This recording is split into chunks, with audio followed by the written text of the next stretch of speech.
This is Ravi Chaurasia, Assistant Professor from SRM IST Triple department. Today I have taken the topic of high voltage testing. So I will discuss the various aspects of high voltage testing. So let's start the process. Subject topic of our discussion is what high voltage testing.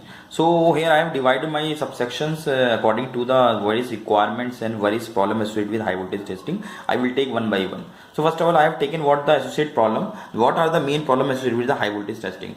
The first and the utmost problem is what the dimension of high voltage test lab. We need to think about the dimension of high voltage test lab, because a large area is required for making establishing such a lab of high voltage testing and even high current testing. Number two, the associated problem is the characteristic of equipment required for test. We need to tackle the various associated specialized characteristic of various equipment used for testing this system. Number third is what value of test voltage required. For testing a high voltage, we need to create or generate the high voltage. Somehow we have to arrange such type of voltage.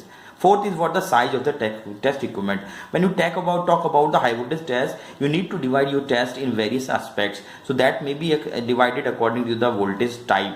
That may be AC high voltage, that may be DC high voltage, that is called the HVAC and HVDC respectively. And third is what the impulse. Impulse may be DC or may AC. It is always a unipolar. If it is a bipolar, you need to tackle about these characteristics also. Fifth is what the distance between the test object. You need to maintain a definite distance while testing the high voltage test equipment. Sixth, we can specialize the test for AC test and what the DC test. When you talk about the AC test, it is what we need to take the careful choice of characteristic of testing transformer, because when you are going for a high voltage testing, you need to generate the voltage according to whether you are generating the single phase or three phase, and now you need to upgrade the voltage to up to a testing level. For the upgrading that, you need to have a specialized step up transformer. So need to think about the characteristic of that transformer being used. Second, if you are using the DC, then you need to tackle the problem of cascade rectifier, because we need to convert the AC into DC by using somewhat rectifier regime. That rectifier is of appropriate value and rating. For producing such a system, we need to have the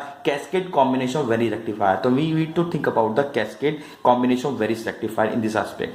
Eighth is for the physical and environmental consideration. Nowadays we need to think about the various physical and environmental condition while testing the system. In which system, in which pressure and temperature we are testing the object. So we need to test the object in real time scenario also. So these are the 7 to 8 problems we need to tackle about this. Now I am throwing some light on the high voltage testing for power, frequency and impulse test. So we need to categorize the power, frequency, impulse test also. So that is what the discussion point of view. Before going the high voltage testing for various objects, we need to think about these basic crucial aspects. Then we will able to create the high test object for high test scenario, and result will be high one.